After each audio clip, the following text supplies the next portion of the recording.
yang paling pamungkasnya adalah ya saya biasanya langsung mengacu kepada visi hidupnya dia atau life purpose-nya dia Oh. apa.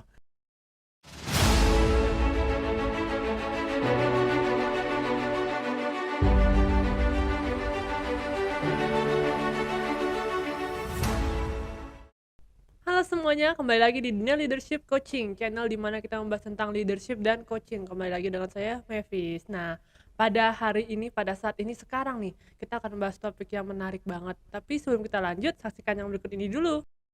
Sebelum Anda lanjut nonton video ini, silakan Anda subscribe, like, dan share kepada teman-teman Anda sehingga channel ini bisa bertumbuh. Nah, teman-teman, pada hari ini, saat ini sekarang aku tuh mau membawa topik di mana sih kita lagi mengambil keputusan.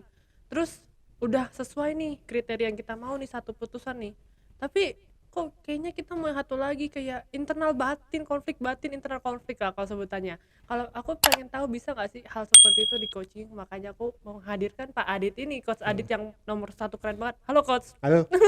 Ya Coach, jadi tadi kan denger ya Coach ya, jadi tuh Hmm. gimana sih kalau aku lagi galau nih, satu udah sesuai kriteria tapi aku maunya yang ini, konflik batin tuh Coach. Gimana sih cara Konflik batin itu gimana sih ciri-cirinya kalau konflik Mavis? batin? Oh kayak aduh gua mau nih ada duitnya tapi duitnya harus beli yang satu lagi, aduh gimana ya, kayak gitu Oh, Coach, jadi jadi pusing sendiri. mau beli 2 barang gitu ya. Mau beli satu barang tapi Mau beli 1 barang tapi duitnya buat yang satu lain. oke, bingung milih mau pakai yang mana. Iya, bingung Oh, ada milih itu. perang batin ya atau Iya. Itu sebetulnya Iya. internal konflik ya Coach, Iya. kalau di Coach itu Iya. bisa di ini nggak sih, di coaching nggak sih?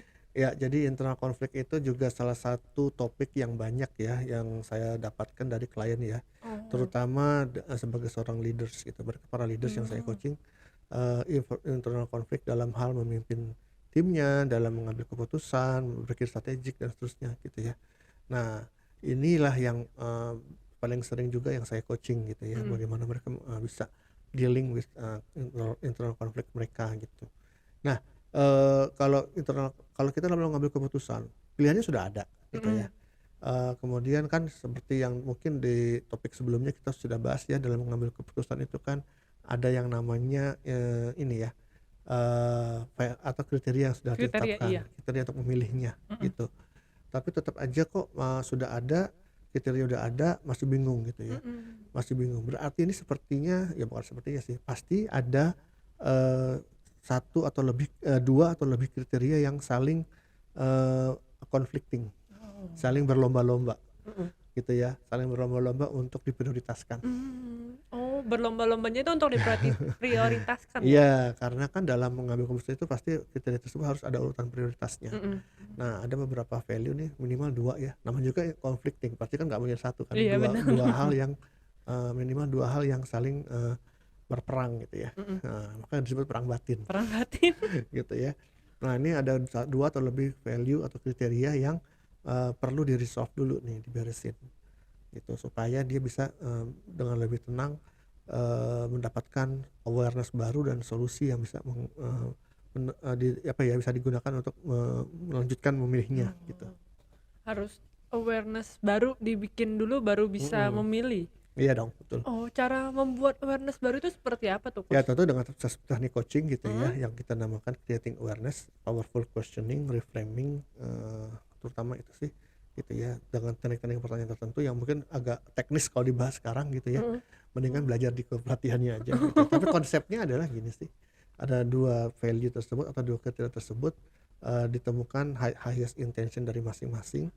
Highest intention adalah niat tertinggi yang ingin Niat dicapai oleh tertinggi. kedua kriteria ini apa gitu ya, kemudian diintegrasikan gitu. Integrasikan. Diintegrasikan tuh maksudnya disatukan gitu Oh, ya. disatukan. Dari situ nanti ternyata bisa macam-macam nih skenario yang terjadi gitu ya.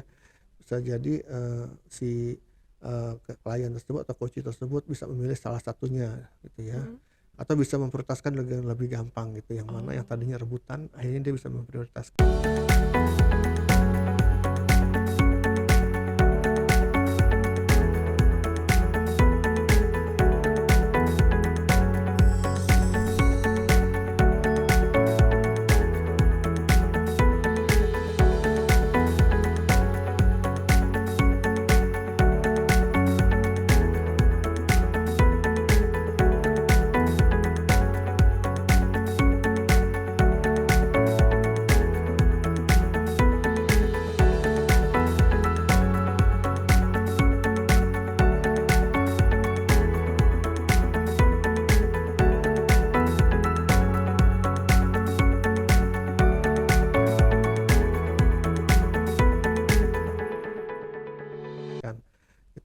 akan muncul value baru sebagai hasil integrasi kedua value yang atau kedua kriteria tadi gitu ya. Yang bisa melingkupi keduanya. Gitu yang akhirnya mereka juga yang bisa ngambil keputusan gitu dengan lebih tenang gitu. Nah, ada kasus khusus di mana mungkin mereka masih ini juga gitu ya. Sebetulnya kalau masih juga ada internal masih belum bisa ngambil keputusan, pasti ada value-value lain atau kriteria lain yang akhirnya muncul ke permukaan ya, ke pikiran sadar dia untuk minta diperhatikan juga gitu ya. Jadi conflicting lagi gitu. Ya. Jadi semuanya harus di-resolve gitu loh.